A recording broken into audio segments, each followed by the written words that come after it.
નમસ્કાર. 12મી જૂને ગુજરાતમાં એક દુર્ભાગ્યપૂર્ણ તન મનને હચમચાવી નાખે એવો કિસ્સો બન્યો એ આપણે બધા જાણ્યું. આપણા ગુજરાતના મુખ્યમંત્રી રૂપાણી સાહેબ સહિત 300 જેટલા માણસો આ દુર્ભાગ્યપૂર્ણ ઘટનાના શિકાર બન્યા. આખું ગુજરાત જ નહીં, આખું વિશ્વ સ્તબ્ધ બની ગયું. અને આ દુઃખમાં આપણે સૌ આ જે દિવંગત આત્મા છે એની માટે પ્રાર્થના કરીએ છીએ. તો સૌથી પહેલા આપણે પ્રાર્થના કરી 3 વાર મૃત્યુંજય મંત્ર બોલશું, 1 મિનિટનો મૌન રાખશું અને પછી આપણો કાર્યક્રમ શરૂ કરશું. પ્રાર્થના. असत्यो माहेति प्रभु परम सत्ये तू लई जा महामृत्यु माधी अमृत समीपे नाथ लई जा ऊंडा अंधा प्रभु परम तेजे लई जा तुहिरो छूतो तुझा दर्शन नादान लई जा. મૃત્યુંજય મંત્ર 3 વાર બોલશું. ઓમ ત્રયંબકમ યજામહે सुगन्धिं पुष्टिवर्धनम् उर्वारुकमिव वन्दनान् मृत्योर्मुक्ष्यमामृतात्. ॐ त्र्यम्बकं यजामहे सुगन्धिं पुष्टिवर्धनम् उर्वारुकमिव वन्दनान् मृत्योर्मुक्ष्यमामृतात्. ॐ त्र्यम्बकं यजामहे सुगन्धिं पुष्टिवर्धनम् उर्वारुकमिव वन्दनान् मृत्योर्मुक्ष्यमामृतात्. ॐ शान्तिः शान्तिः शान्तिः. ઇન્વેસ્ટમેન્ટ માટેનો બેસ્ટ વિકલ્પ મ્યુચ્યુઅલ ફંડ છે, એસઆઈપી છે, શેર બજાર છે. એમાં આપણને ઘણું સારું રિટર્ન મળે છે અને ઘણા બધા લોકો આ પ્રત્યે માહિતગાર છે અને ઇન્વેસ્ટમેન્ટ પણ કરતા હોય. અને ખાસ કરીને આપણા બહેનો માટે અત્યારે તમે જુઓ તો થોડું ચાંદી પણ એટલું મોંઘું છે, પણ છતાં આપણે એવું છે કે આપણા ભવિષ્યના, આપણા બાળકોના પ્રસંગ માટે ને ઇન્વેસ્ટમેન્ટ માટે ને આપણે એ બધા માટે પણ ઇન્વેસ્ટમેન્ટ કરવું જરૂરી હોય છે. તો એક સાથે અત્યારે ન કરી શકતા હોઈએ તો એ નાની રકમથી પણ કઈ રીતે કરી શકાય, પ્લસ મ્યુચ્યુઅલ ફંડમાં જુદા જુદા વિકલ્પો કઈ રીતે હોઈ શકે, એમાં કઈ રીતે તમે ઇન્વેસ્ટમેન્ટ કરી શકો, એના માટેનું એક પ્લેટફોર્મ પૂરું પાડતું મીરા એસેટ શેરખાન ફોર્મ છે. એમના બધા ભાઈઓ છે અને આપણે એનું પ્રમુખ, ઉપપ્રમુખ તથા કારોબારી સભ્ય અને બધા બહેનો તરફથી બધાનું ખૂબ ખૂબ હાર્દિક સ્વાગત કરીએ છીએ. આપણે બધાનો પરિચય લઈશું.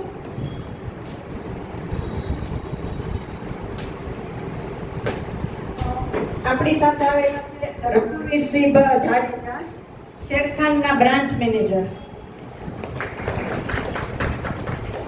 પછી આવે છે નિમેશભાઈ ગોસ્વામી, એ શેરખાનમાં ટીમ લીડર તરીકે કામ કરે છે. પ્રતિકભાઈ જોશી, એ રિલેશનશિપ મેનેજર છે શેરખાનના. પ્રતિકભાઈ કોટક, એ પણ રિલેશનશિપ મેનેજર છે. અંકિતભાઈ મારુ, એ પણ સિનિયર મેનેજર છે શેરખાનમાં. એટલે આ આખા શેરખાનની આખી ટીમ છે અને આપણને એ જુદા જુદા વિકલ્પોની બધી સમજણ આપશે.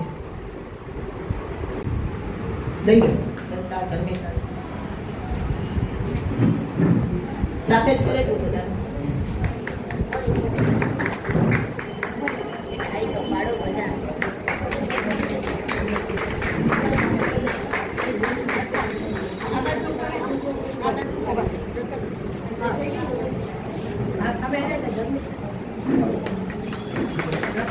રશ્મિબેન અને અમિતાબેન.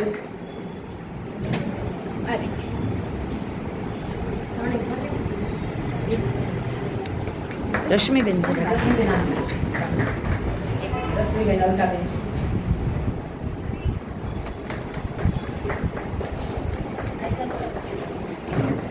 હેલો. સૌથી પહેલા તો શેર બજાર સ્ટોક માર્કેટ, એમાં સૌથી પહેલા જો તમારે કોઈ પણ વસ્તુ કામ કરવું હોય તો એના માટે આપણે એકાઉન્ટ ઓપન કરવું પડે કે જેમાં ડીમેટ એકાઉન્ટ ઓપન થાય અને ટ્રેડિંગ એકાઉન્ટ ઓપન થાય. ડીમેટ એકાઉન્ટ અને ટ્રેડિંગ એકાઉન્ટ ઓપન થયા પછી તેમાં તમે આઈપીઓ ભરી શકો.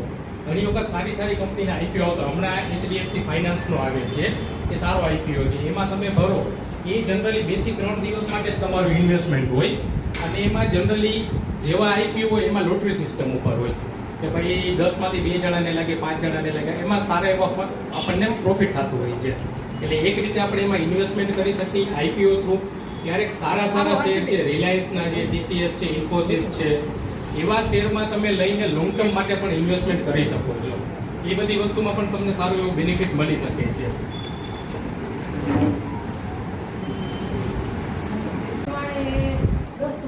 હોવો જોઈએ કે સમથિંગ કેટલાય એક્સપાયર છે એના દૃષ્ટિનું શું મહત્વ કે મતલબ એટલે એમાં એવું છે કે જનરલી શું છે કે આજે 12 ધોરણથી ઉપર હોય ને તો જ આપે છે 50 લાખ કે 25 લાખનો, નહીં તો નથી દેતા. એનું કારણ છે આપણે અહીંયા ગુજરાતમાં જે વાંધો નહોતો, બિહાર ને યુપીમાં ઘણી વખત એવું થયું હતું કે એ લોકો પોતાના ફેમિલી મેમ્બરમાં વીમો લેતા હતા કે જેને ખ્યાલ જ નહોતો.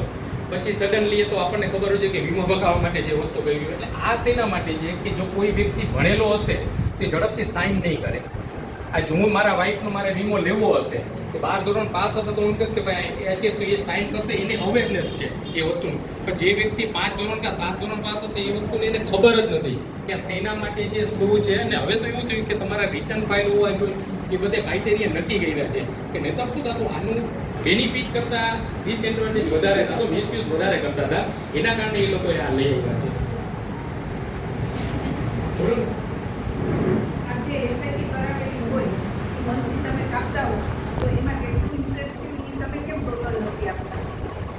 નહીં, એની એનએવી હોય. સપોઝ તમે આજે 10 રૂપિયાની એનએવી છે, આજે તમારા 1000 રૂપિયાની એનએવી છે તો 1000 રૂપિયા અત્યારે હશે, બીજા વર્ષે બીજા મહિને 2000 રૂપિયા હશે. પણ એને 30 પૈસા હશે તો તેને તમારી એમાઉન્ટ હશે 2000. તમારે એ વેલ્યુએશન જોવાની એનએવી ઉપર. એટલે જો આપણે એક એસઆઈપી કેલ્ક્યુલેટર નામનું એક ફોર્મ છે, એમાં તમે જોવો, હું તમને દેખાડું.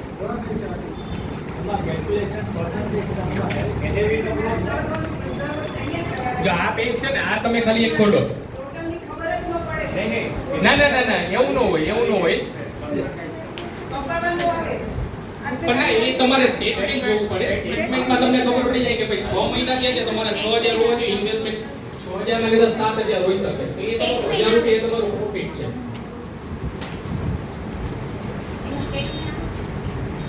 હા, એસઆઈપી કેલ્ક્યુલેટર છે ને, મેં આ એક પ્રિન્ટ લીધી છે. એની અંદર શું છે, આપણે 2000, 5000 ને 10000 ની એસઆઈપી ના કેલ્ક્યુલેશન આપ્યા છે. 8 વર્ષ, 10 વર્ષ, 15 વર્ષ, 20 વર્ષ ને 30 વર્ષ. અને રિટર્ન છે એમાં 15% ને 18%. હવે સપોઝ તમે ખાલી એક 2000 ની એસઆઈપી 8 વર્ષ માટે કરો ને, એટલે તમારું ઇન્વેસ્ટમેન્ટ થાય 1,92,000. બરોબર છે. 15% જો રિટર્ન આપે ત્યારે તમારી વેલ્યુ થાય 3,55,000. હવે એસઆઈપી ની તાકાત શું છે? Power of compounding. વ્યાજનું વ્યાજ એટલે ચક્રવૃદ્ધિ વ્યાજ. એનો બેનિફિટ તમને ક્યારે દેખાશે કે એ જ વસ્તુ જો તમે 15 વર્ષમાં જાશો તો 3,60,00,000 નું તમારું ઇન્વેસ્ટમેન્ટ છે ત્યારે થશે 12 લાખ. પછીના 5 વર્ષમાં એવું થશે કે 20 વર્ષનું ઇન્વેસ્ટમેન્ટ તમારા 3,60,00,000 લાખનું ઇન્વેસ્ટમેન્ટ થશે 4,80,000. એટલે 1,20,000 નું તમારું ઇન્વેસ્ટમેન્ટ વધ્યું છે, એની સામે તમારા 12,26,00,000 થશે. પછી એસઆઈપીમાં માનું કે મારા પોપટીઓ બે છે અને 10,000 રૂપિયા આજે હું 10 વર્ષ ત્યાં ભરીએ છીએ હા એટલે 18 વર્ષની થશે એટલે 1 કરોડ રૂપિયા આવશે સમથિંગ. હા તો એ 1 કરોડ રૂપિયા આવશે. અત્યારે બચતમાં અમે આ ઇન્વેસ્ટ કરીએ છીએ. હા. ત્યારે એ 18 કરોડમાંથી માનો કે જે ટેક્સીસ થશે, ટેક્સ બધો કપાઈ જશે. તો એ જે આપણે તો પૈસા ભર્યા છે ના એમાં એવું છે 1 કરોડ એમાં અમે તો એવું ભરીએ છે જ છીએ સમથિંગ, પણ મારા મગજમાં વિચાર છે કે ટેક્સ કાપી એમાં એવું છે તમારો પ્રોફિટમાં થાય છે, તમને લોસ ઉપર નથી. હવે સપોઝ તમે એમ સમજો કે તમારું ઇન્વેસ્ટમેન્ટ 10 લાખનું છે, એ તમારા થઈ ગયા 50 લાખ, 40 લાખનો પ્રોફિટ થયો, તો 40 લાખમાંથી 1 લાખ નીકળી જશે. 39 લાખ ઉપર 12.5%. એટલે એમ સમજો ને કે ભાઈ 3 લાખ જેવું તમને પે કરવું પડશે ટેક્સ. તો કોઈ તમે સમજો કે 40 લાખ રૂપિયા તમારે જ્યારે પ્રોફિટ થયો છે એમાં 3 લાખ દેવાના આવે છે, 37 લાખ તો તમારા જ છે. પછી એના કોઈ નિયમ હોય છે કે 18 વર્ષની તમે પેલામાં મૂક્યું હોય તો 18 વર્ષની દીકરી થાય પછી જ ઉપાડી શકે. વચ્ચે કાંઈ ઇમરજન્સી આવ્યું હોય એક ફંડ જોવું પડે. જો ચાઇલ્ડ ફંડ હોય કે એવી રીતે હોય ને તો એ લોકિન વાળું હોય તો તમે ન ઉપાડી શકો. ચિલ્ડ્રન ફંડ છે ને લોકિન વાળો, કાં 5 વર્ષ હોય કાં આઈધર તમારા સન કે ડોટર 18 વર્ષ માટે તો બી પડે. પણ સપોઝ એવું હોય કે બીજા કોઈ ફંડમાં તમે ઇન્વેસ્ટમેન્ટ કર્યું છે તો એમાં એવું કોઈ લોકિન નથી, તો 5 વર્ષે 10 વર્ષે એવું બે જરૂરી નથી. દીકરીઓમાં એકમાં ઉપાડવાના અને એકમાં ન ઉપાડવા એવી રીતે કરી ફંડ ઉપર ડિપેન્ડ છે. એ ફંડ ઉપર છે ડિપેન્ડ. અને એમાં એવું છે કે સપોઝ તમે કોઈ પણ ફંડમાં છે, સપોઝ તમારા 10 લાખના 50 લાખ છે, એવું જરૂર નથી કે 50 એ 50 ઉપાડો. તમને એમાંથી 5 લાખની જરૂર છે, 2 લાખની જરૂર છે કે 3 લાખની જરૂર છે કે આઈધર બધાની જરૂર છે તો પણ તમે કરી શકો. એક એમાં બીજી વસ્તુ મેં એક એમાં એડ કરી છે SWP પ્લાન. એક એ આ લખજો અને તમારો મોબાઈલ નંબર લખજો, એટલે એ અમને આપી દેજો. એટલે આ ભાઈ તમારો મોબાઈલ નંબરથી, અત્યારે તો દુનિયા હિન્દી વળાય છે મોબાઈલ નંબર હોય તો, એટલે તમારો કોન્ટેક્ટ કરશે. તમને જરૂર નથી પણ તમારા પાડોશીને તમે સમજાવી શકો કે ભાઈ આમાં પૈસા રોકવા તમને યોગ્ય લાગે તો રોકજો. એટલે આપણે અંગ્રેજી ઇન્ડિયાનું પણ ફોન છે, તો આમાં બધા આગળ વધજો એવું મારું સૂચન છે. આવેલા મહેમાનોનો આભાર માને છે ભાવના વૈષ્ણવ. નમસ્કાર. આજે આપણે શેરખાન કંપનીમાંથી અલગ અલગ ઓફિસર અને મેનેજર શ્રી આવ્યા છે. તમે બધાએ તો તમારા બધા પહેલાં તો હું દરેક વખતે આભાર સભ્ય બહેનોનો જ માનું કે સભ્ય હોય તો જ સ્ટેજ ઉપર બેસેલા બોલી શકે, બાકી કોઈ અર્થ નથી. ખાસ તો શેરખાનમાંથી જે આવ્યા છે કંપનીમાંથી રઘુવીરભાઈ જાડેજા, એણે બહુ સરસ રીતે સમજાવ્યું બચત. ટૂંકમાં એણે એક વાક્ય સરસ કીધું કે કંપનીને પોતાની માનવી. ઘણા વર્ષોથી આ બધા ભાઈઓ 15-17 વર્ષ, આ ભાઈ 20 વર્ષથી છે. કોઈ પણ કંપની, અને હું સંસ્થા છું તો હું સંસ્થાનું કહું કે કોઈ પણ સંસ્થાને કંપનીને પોતાની માનીને કામ કરો તો જ એ આગળ સંસ્થા આવે. ઘર મૂકીને પણ સંસ્થા અને કંપનીને, આ જે ભાઈ છે એ પણ કંપનીમાં વધુ ધ્યાન દેતા હશે, ઘરમાં ઓછું ધ્યાન દેતા હશે, કારણ કે કંપની એનું પોતાનો જીવ બની ગયો છે, એવી રીતે સંસ્થા પણ. એટલે દરેક રીતે ટૂંકમાં આપણી ગુજરાતી ભાષામાં કોઈ પણ પૈસા કમાવો, 10 રૂપિયા કમાવો કે 20 રૂપિયા કમાવો રોજના, આ તો અંદાજિત કહું છું, એમાં 5 રૂપિયા કે 5 પૈસાની બચત કરો તો આપણે ખૂબ જ આગળ આવી શકીએ. એવી રીતે અત્યારે કોઈ 20 રૂપિયા તો કમાતું જ નથી, મોંઘવારી પણ ખૂબ છે, પૈસા પણ લોકો કમાય છે, પણ આપણે દરેક જણ 5 રૂપિયા કે 10 રૂપિયા રોજના 100 રૂપિયા પણ બચત કરો તો આપણને છોકરા છોકરીના, દીકરા દીકરીના પ્રસંગમાં, એજ્યુકેશનમાં, કોઈ પણ જગ્યાએ માંદગી આવી, અત્યારે ખબર નથી માંદગી ક્યારે આવે, તો ઇન્વેસ્ટમેન્ટ કરેલું હશે તો આપણે એમાંથી પૈસા ઉપાડી શકશું. સરસ માહિતી આપી.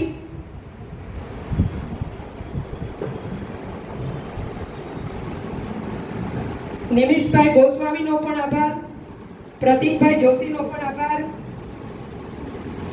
પ્રતિકભાઈ કોટકનો પણ આભાર અને અંકિતભાઈ મારુનો પણ આભાર.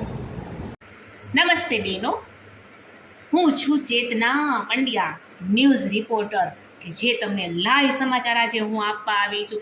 આજે હું તમને એક અલગ જ જગ્યાએ લઈ જઈશ કે જ્યાં તમને પણ જવાનું મન થઈ જશે. જી હા, આજે હું તમને લઈ જઈશ સાડીના સેલના દુકાને. કે જ્યાં અસંખ્ય પ્રકારની સાડીઓની વેરાયટીઓ તમને જોવા મળશે અને તે પણ પાણીના ભાવમાં. તો બહેનો, તમે જોઈ રહ્યા છો આ સાડીનો સેલ. અહીં જુઓ તો ખરી, આ કેટલી બધી સાડીઓ અહીં તો વિશાળ રેન્જમાં છે. લેવા માટે તમને કડિયાવડમાં ધૂમધમતી બજારમાં લઈ જાઉં છું. કંચાઈનું બજાર. ઓહો, 5 કોબીના દોડા. હાલો હાલો બધે લૂંટી લ્યો. ગાયું અને ભાયું. એટલે તમે જો આ કડિયાવડ શાક માર્કેટમાં હાલો બધે. એ તમારી ગાયોને ખાઈ જાય કોબી એ બી ધ્યાન તો જો તમે પણ. જોતો જેતાય નથી. આ કુતરાય ઓળખી જાય છે તો હાવ.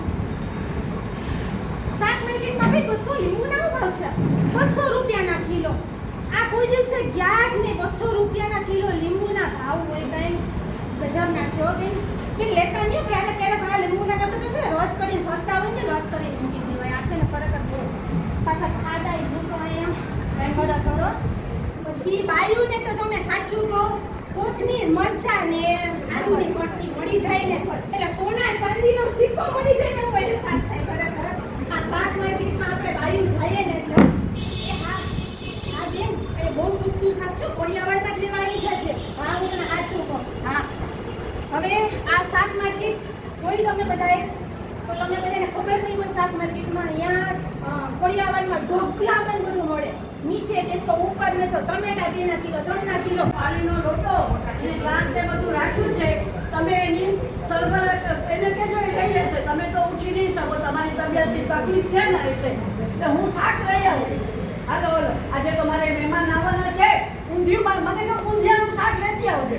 હા ઊંધિયાનું શાક લેવા તો પંચકડીમાં જ જવું પડે.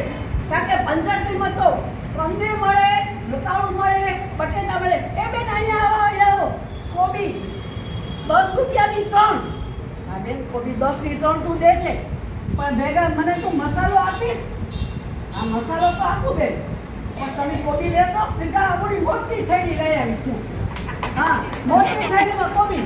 એ બેન અહીંયા આવો. અહીંયા પાલક 10ની 3. બેન 4 આપી દે ને. ઓલા બેન બેન અહીંયા આવો. મેથીની ભાજી 10 રૂપિયાની 5. બેન 6 આપી દે. મારો થેલો તો મોટો છે. આજે તો મારે આ બધું શાક લઈને એ લઈ જવું છે. મેથીની ભાજીના થેપલા બનાવશું, મેથીની ભાજીના મુઠિયા ઊંધિયામાં નાખશું અને પછી જે ચટાકેદાર જે ઊંધિયું બનશે ને એ મહેમાનોને ખાવાની એટલી મજા આવશે કે જેની વાત નહીં. હાલો આજે તો બટેટા લેવા જ. કોબી, બટેટા, વાલોળ, મેથી, પછી કાંઈ ભૂલી જાઉં છું.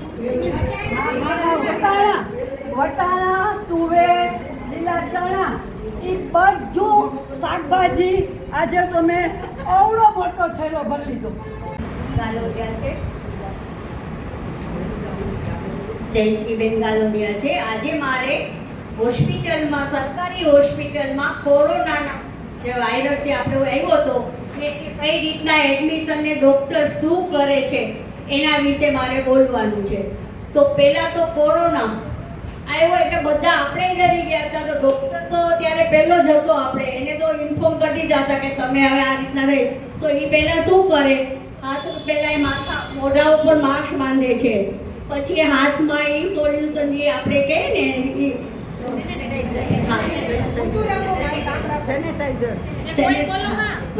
સેનેટાઈઝર હાથમાં રાખે છે. પછી એનું એપ્રોન પહેરે છે અને એ દર્દીને આવવા માટે બીજા જગ્યા કરે. ચાલો આ બાજુ આવો, આ બાજુ આવો, આમ કરીને બધે એને હોલમાં લઈ આવે છે. ત્યાં પછી એની ટ્રીટમેન્ટ કરે છે.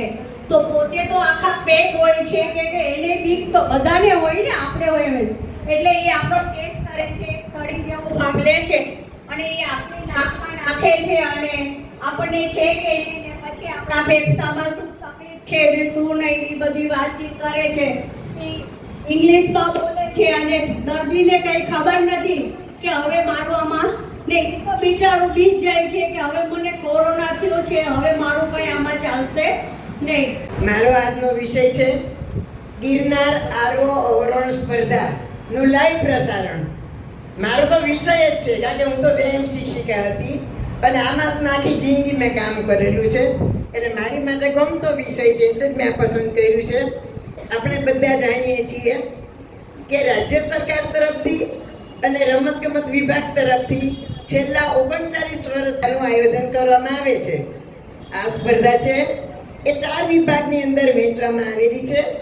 સિનિયર ભાઈઓ અને બહેનો, જુનિયર ભાઈઓ અને બહેનો. એની અંદર બધાએ પોતાના કૌશલ્ય પ્રમાણે કૌવત દેખાડવાનો હોય છે. જનરલી આ સ્પર્ધા છે એ જાન્યુઆરી મહિનાની જ્યારે ફૂલ ગુલાબી એકદમ ઠંડી હોય એ સમયે જ આયોજન કરવામાં આવે છે. આપણે તો કેટલા નસીબદાર છીએ કે આપણે તો ઘેર બેઠા ગંગાનો લાભ મળે છે. દરેક આ રાજ્યની અંદરથી ઓછામાં ઓછા 11 થી 13 જેટલા રાજ્યોના સ્પર્ધકો ત્યાંથી ભાગ લેવા માટે આવે છે. અને કહે છે ને કે ઘટમાં ઘોડા થંગને આતમ વિંજે પાન અંડી ઠેકી ભૂમ પર જ્યાં યૌવન માંડે આંખ. આમાં ઉંમર પ્રમાણે દરેકના ગ્રુપ પાડવામાં આવેલા છે. સરકાર તરફથી દરેકને ટી-શર્ટ આપવામાં આવેલી છે અને ટેસ્ટ નંબર આપવામાં આવેલા છે. बोल चढ़ा तो डॉट खोलवा और 5वें बॉल के साथ वो 6 पर लगाने लगा तो कैच आउट होते हैं. और आखिरी बॉल में 13 बॉल एक बॉल में 13 बॉल आता वो भारत ने मैच जीत लिया. इस तरह जो 10 की बारी थी पाकिस्तान का बॉल चढ़ा तो डॉट खोलवा और 5वें बॉल के साथ वो 6 पर लगाने लगा तो कैच आउट होते हैं. और आखिरी बॉल में 13 बॉल एक बॉल में 13 बॉल आता वो भारत ने मैच जीत लिया. इस तरह जो 10 की बारी थी पाकिस्तान. ચાલો પહોંચી ગયા છે અહીંયાથી. ઓહો ભવ્ય મંદિર છે પણ અહીંયા તો કેટલા બધા આવ્યા છે. બહેનો, ભાઈઓ, બાળકો, યુવાનો બધા દર્શન કરવા આવ્યા છે. ભીડ તો જો એકદમ ભીડ છે. જુઓ એટલી બધી ભીડ છે. આમાં આપણે કેમ જશું? અરે એ ઓલા માજી જો માજી પડ્યા. અરે આવી ગરદીમાં પડ્યા બિચારા. જો કોક સેવાભાવી છે માણસ એને લઈ જાય હાથ પકડીને દર્શન કરવા. અરે બહુ ભીડ માં એક તો આ ગરમી અને એમાં ભીડ. આ માણસો તો જો એટલા બધા માણસો છે અહીંયા. એ ઓલા બેન જો ઓલા નાના બાળકને લઈને વચ્ચે. અરે બાળકે મૂંઝાય છે તે વચ્ચે થઈ ગયા છે. નથી બહાર નીકળી શકે એમ કે નથી અંદર જઈ શકે એમ. આ કેમ હાલે? આ બાળક તો જો રોઈને અડધું થઈ જાય છે. અરે આવી ભીડમાં આપણે દર્શન નથી કરવા. આપણે તો હાલો પાછા હોલમાં જ રહ્યા છીએ. गिरनार तलेटी में आप सब देख रहे हैं कि गिरनार तलेटी का ये नजारा. यहाँ पर दूर से ही एक बड़ी और भव्य शिवलिंग दिखाई दे रही है. और आप सब देख रहे हैं महाशिवरात्रि के इस पर्वत पर भवनाथ मंदिर की यहाँ पर भजन और भक्ति का समन्वय यानी कि भवनाथ महादेव का एक क्षेत्र पावन पवित्र भूमि कहलाता जाता है. और इस महाशिवरात्रि का महत्व ये है कि यहाँ पर हजारों की संख्या में साधु संत आते हैं और इस पावन नगरी में आए हुए मृगी कुंड में स्नान करते हैं. यहाँ की महत्ता है कि इस मृगी कुंड में महाशिवरात्रि के दिन रात को 12 बजे शाही स्नान होता है और भवनाथ चलते हैं, भवनाथ महादेव का दर्शन करते हैं. आप सब देख रहे हैं कि कितने हजारों की संख्या में यहाँ दर्शनार्थी आए हुए हैं और इस मेले का आनंद ले रहे हैं. अब मैं दिखाती हूँ आपको मृगी कुंड. यह मृगी कुंड की मान्यता है कि यहाँ पर भगवान भोलेनाथ स्वयं आते हैं साधु के भेष में और शाही स्नान करते हैं. સાંભળજો, અત્યારે પણ કોરોના છે પણ જે આપણે ભયો હતો એ અત્યારે દૂર થઈ ગયો. પણ છતાંય અગાઉનો જે હતો એના માટે તમને બધી તૈયારી અહીંથી હું પહેલાં જાઉં છું સરકારી હોસ્પિટલના ગ્રાઉન્ડમાં. ત્યાંથી ઓપીડીમાં જાઉં છું. ત્યાં ડૉક્ટરો તૈયાર બેઠા છે. પીપીટી કિટ પહેરેલી છે, આવા માસ્ક બાંધેલા છે. એટલે એ લોકોએ મને પહેલાં માસ્ક આપ્યું એટલે મેં માસ્ક પહેર્યું. ત્યાર પછી એમની જોડે વાતચીત કરતાં મને કીધું કે અહીંયા અમારે ઓપીડી ચાલુ છે, અલગ જ રાખેલી છે કોરોનાની. એમાંથી અમે પેશન્ટોને જોઈ કયા પેશન્ટો કઈ રીતે છે એની અમે માહિતી વોર્ડ પ્રમાણે દાખલ કરીએ છીએ. સિરિયસ નથી હોય એને આઈસીયુ છે, મીડિયમ હોય એને વચ્ચેના રૂમમાં છે અને છેલ્લો રૂમ છે એમાં નોર્મલ હોય કે જેને ઘરે જઈને સારવાર લેવાની થાય છે. એના માટે થઈને આ 3 મોટા કરેલા છે. જે દર્દીઓ આવે છે એ બધા કોરોના લઈને જ આવે છે, પણ એનેથી બચવા માટે થઈ અને અમારે પણ પ્રિકોશન લેવું પડે. શિવરાત્રીનો મેળો માણે. ખરેખર શિવરાત્રી શા માટે મનાવવામાં આવે છે? શિવ અને પાર્વતીના લગ્નનો આ પ્રસંગ છે, એ આપણે જૂનાગઢમાં બહુ ભવ્ય રીતે ઉજવીએ છીએ. ચાલો દર્શક મિત્રો બધા આપણે ભવનાથ જઈએ, ભવનાથના મેળામાં જઈએ. જો ભવનાથના મેળામાં એક સાઈડ તો બધી સાઈડ, ત્રણેય સાઈડ રમકડા, ખેલા, પર્સ, અવનવી બધી જ વેરાયટી હોય છે. જેમ કે જો બેન, આ થેલો કેટલાનો? 100 રૂપિયાનો, બરાબર. ચાલો, આ ટોયસ કેટલાનું? બાળકોના ટોયસ તો શિવરાત્રીના મેળામાં મળે છે ને એવા ક્યાંય મળતા નથી, બરાબર. અને પછી જો આમ આ છે આપણે 5 દિવસ આ ઉત્સવ શિવરાત્રીનો મેળો ઉજવે છે. 9 થી ધજા રોપવામાં આવે ત્યારથી લઈ અને ઠેઠ શિવરાત્રીની રાત્રે રૂબીકુંડમાં નાગા બાવાઓ જે સ્નાન કરે અને એમાંથી એક ઓછું આવે ત્યાં સુધીનો આપણે આ મનાવીએ છીએ. જો કે હેલો હેલો હેલો, એ મજા મજા, લો રજા પડી, ઓ કાલે મજા. એ ભાઈ માં ધક્કા શું મારે મને? મારી માર લે ને ધક્કા શું મારે છે બાપુ મને? લે એ ડોક્ટર બાયરો મને, ડોક્ટર બાયરો મને, ડોક્ટર બાયરો. એ રમાબેન મને ડોક્ટર બાયરો વાળે. હું સાહેબને કહું, એ રમેશ સાહેબ જોવા લડાલડી કરે છોકરાઓ, છૂટતા કોઈ લાઈનમાં આવતું નથી, જોવો તો ખરા. એ તમે સાહેબને બોલાવો. હવે આવા જો ને, ઈ લડાલડી કરે બધાય, તમે તમારે જવા દો. એ પાણી ચાલ્યું મને. એ રાજ્યા, એ જાડા રાજ્યા, મને કીધું કાલે જોજે, હું બેનને કહી દઉં, જોજે કાલે હું બેનને કહી દઈશ ને એટલે તને મારશે, જોજે હું કહી દઈશ જ એને. હા, એ બે ચોટલી વાળી છોકરી, એ મારી ચોટલી ખેંચે એટલે, ઓય મારી ચોટલી.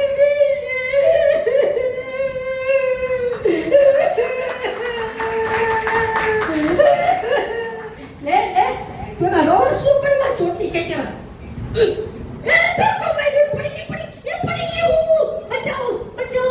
હેલો કુલ્ફી 5 રૂપિયાની કુલ્ફી. હાલો મારા મામાએ મને છે ને આપ્યા 10 રૂપિયા. आज आप सबको भारत और पाकिस्तान के बीच खेले गए मैच के अंतिम ओवर का विवरण करूंगी. नमस्कार दर्शक मित्रों, मैं आप सबको शारजाह क्रिकेट स्टेडियम लिए चलती हूँ, जहाँ भारत और पाकिस्तान के बीच ऑस्ट्रेलिया कप का फाइनल खेला जा रहा है.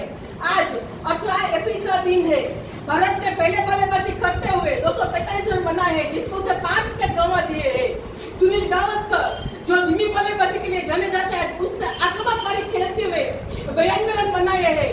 और श्रीमाचारी श्रीकांत जो हमेशा एग्रेसिव रहते हैं, आज उसने 75 रन बनाए हैं. और अब मैच अपने अंतिम दौर में चल रहा है. भारत की ओर से अंतिम ओवर चेतन शर्मा डाल रहे हैं और पाकिस्तान की ओर से पाकिस्तान के महान बल्लेबाज एक जावेद बेहद बल्लेबाजी कर रहे हैं और दूसरे नॉन स्ट्राइकिंग एंड पर वसीम अकरम बल्लेबाजी कर रहे हैं.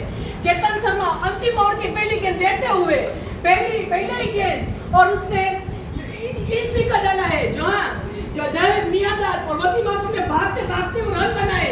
और ये क्या, वसीम अकरम रन आउट हो गए. और नो, ये वसीम अकरम है जो अपनी महान बल्लेबाजी के लिए जाने जाते हैं, बड़े मैच फिनिशर है. और वो आउट होकर पेविलियन की ओर लौट रहे हैं. और अब जुल्फिकार अहमद आ रहे हैं और चेतन शर्मा अंतिम ओवर की दूसरी गेंद मियांदाद को डालते हुए ये क्या, मियांदाद ने मिड विकेट पर चौका जोड़ दिया है. Oh my God. अब पाकिस्तान को अंतिम 4 ओवर में जीतने के लिए सिर्फ 10 रन की आवश्यकता है. और फिर चेतन शर्मा ने तेजी को डाल આપણા પ્રમુખ શ્રી સાધનાબેન સાથે મારે લગભગ 5 મહિના પહેલા જ આ વિષય પર રસબતા રાખવાની વાત થઈ હતી. આપણે ગયા વખતે ખબર છે પંચાયત ચાર વડે ચોટલા ભાંગે ઓટલા એ વિષય ઉપર કરેલો હતો, એટલે આપણે સાધનાબેન કે કંઈક નવો, એટલે મેં કીધું આ કોમેન્ટ્રી રાખીએ. કોમેન્ટ્રી અત્યારે લગભગ તમે બધા જોવો, જ્યારે ન્યૂઝ ચેનલ આપણે ખોલીએ છીએ ત્યારે બધા એટલા જોશ સમય સમાચારમાં ઘણી વખત કાંઈ નથી હોતું, એટલા આપણને છેક સુધી લઈ જાય પણ સમાચાર સાવ ઓછા હોય છે, પણ એ લોકોનો જુસ્સો, એ લોકોનો ઉત્સાહ, કારણ કે એ લોકોને ટીઆરપી વધારવી છે, તો આપણે અહીંયા આપણી ટીઆરપી વધારવી છે. આપણે કેવું પરફોર્મન્સ કરીએ છીએ, આપણો હાવભાવ, આપણો વિષયાંતર ન થઈએ, આપણી રજૂઆત કેવી, તો આપણે એક મીડિયા સેલ બનીએ, એક આપણે ન્યૂઝ રીડર બનીએ, એક આપણે કોમેન્ટર બનીએ, એવું દ્રશ્ય તમે ખડું કરો કે જાણે સાક્ષાત શાક માર્કેટ અહીંયા છે. બધા બહેનોએ જે રજૂઆત કરી છે એક પાત્રીય અભિનયની રજૂઆત કરી છે. તમે મીડિયા બનો છો, તંત્રી છો. એનો એક એક્ઝામ્પલ એક મિનિટમાં આપું છું. કોરોના માટે, કોરોનામાં હોસ્પિટલની પરિસ્થિતિ, હું હોસ્પિટલમાં જાઉં છું ત્યારે અહીંયા ઓક્સિજનનો બાટલો ખરાબ થઈ ગયો છે, અહીંયા પેશન્ટ